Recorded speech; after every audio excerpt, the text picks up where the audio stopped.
We've basically all been taught that intelligence is like this giant filing cabinet in our brains. The more facts, figures, and data you can cram in there, well, the smarter you are, right?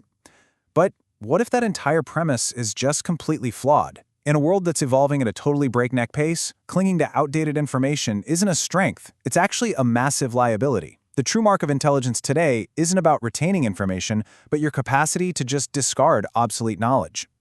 Welcome to this explainer. Today, we're breaking down a really fascinating concept drawn from Adam Grant's work, the profound competitive advantage of knowing exactly what you don't know. We're going to explore the critical importance of cognitive flexibility and intellectual humility. By the end of our time together, you'll see exactly why the ability to rethink and update your own beliefs is, honestly, infinitely more valuable than traditional cognitive intelligence. So, here's our roadmap for today.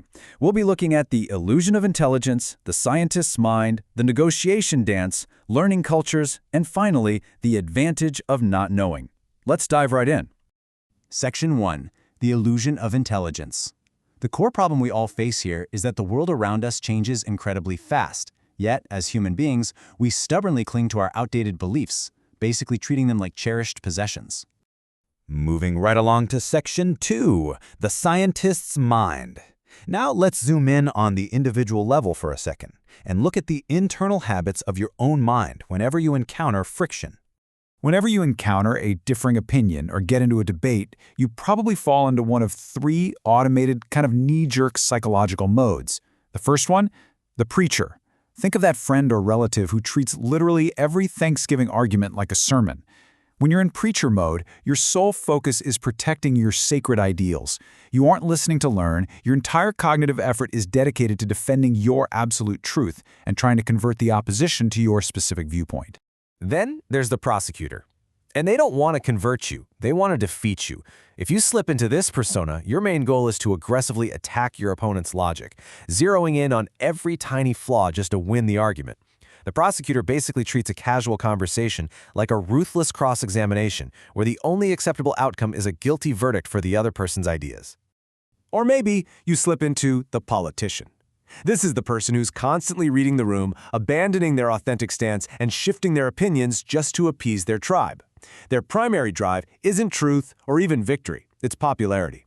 They want to avoid social friction at absolutely all costs. Now, these automatic modes, the preacher, prosecutor, and politician, all share one underlying goal: to be right. But the scientist's mindset, it's entirely different. The goal here is simply to find the truth. When you think like a scientist, you treat your own opinions as mere hypotheses. You don't fiercely defend them. Instead, you actively seek out disconfirming evidence to test them. The scientist doesn't want to be right at any cost. They want to discover what's actually true, even if it proves their initial hypothesis totally wrong. To truly adopt this scientist mindset, you really need humble confidence. This powerful dual mindset keeps you off the perilous mount of stupidity, that dangerous peak of the Dunning-Kruger effect, where people with zero knowledge have just an absolute excess of confidence. Humble confidence is having total faith in your foundational ability to learn new things, perfectly paired with the profound humility to recognize and admit that you simply don't have all the answers right now. Section 3. The negotiation dance. Let's move outward to the interpersonal level and discover how to actually open the minds of others without instantly triggering their defensiveness. You see, the best debaters out there, they don't treat arguments like a battlefield. They treat them like a dance. Instead of trying to crush an opponent under a mountain of weak arguments, they focus on a few incredibly strong points. They actively map out the shared territory by finding common ground, and perhaps most importantly, they ask genuine questions instead of just hammering the other person with rigid statements. If you actually want to help someone change their mind, well, you can't force it. You have to guide them toward finding their own internal reasons to shift their perspective. First, practice active listening, like truly hear them out. Then, ask open-ended questions. Something like, how exactly did you arrive at that conclusion? Finally, reflect back what they've said without a single drop of judgment.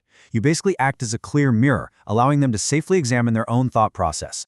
So the absolutely crucial distinction to remember during all of this is the difference between task conflict and relationship conflict. Task conflict, that's the healthy, productive friction of ideas clashing. It's the engine of innovation. Relationship conflict, however, is destructive personal friction. That's when the disagreement attacks the person rather than the problem. We absolutely must learn to vigorously disagree with ideas while fundamentally respecting the people holding them. That brings us to Section 4, Learning Cultures. Zooming out to the collective level, let's examine how entire teams, companies, and even societies handle this concept of rethinking. A pure performance culture punishes mistakes, which breeds fear and completely stifles innovation. But a learning culture that relies heavily on psychological safety. It's an environment where people know for sure they can take calculated risks, admit their errors, and question the status quo without any fear of being penalized. In a true learning culture, failure isn't a crime, it's literally just data for growth. Now, our media and cultural conversations absolutely love to lean into black and white binary biases. It's always us versus them, right? But to create a true learning culture, we have to do the exact opposite. We must complexify our problems. And this means deliberately embracing the massive gray areas, acknowledging deep nuances, and recognizing that difficult topics always have a multiplicity of valid perspectives. Finally, Section 5, the advantage of not knowing. Let's wrap up by looking at how you can turn all of this into a tangible, real-world competitive advantage. So the ultimate takeaway from this explainer is this. Knowing what you don't know isn't a weakness, it's a profound competitive advantage. It keeps you agile. The formula for success in a rapidly changing world is anchoring tightly to your core values, but remaining fiercely, relentlessly flexible when it comes to your opinions and your methods. Your opinions are just the current tools you're using to express your values. And hey, if a better tool comes along, drop the old one immediately. I want to leave you with a challenge for your own cognitive flexibility today. When was the last time you actively unlearned something? When did you last realize a deeply held belief was completely obsolete and actually had the humble confidence to let it go? Because honestly, that is where true intelligence begins.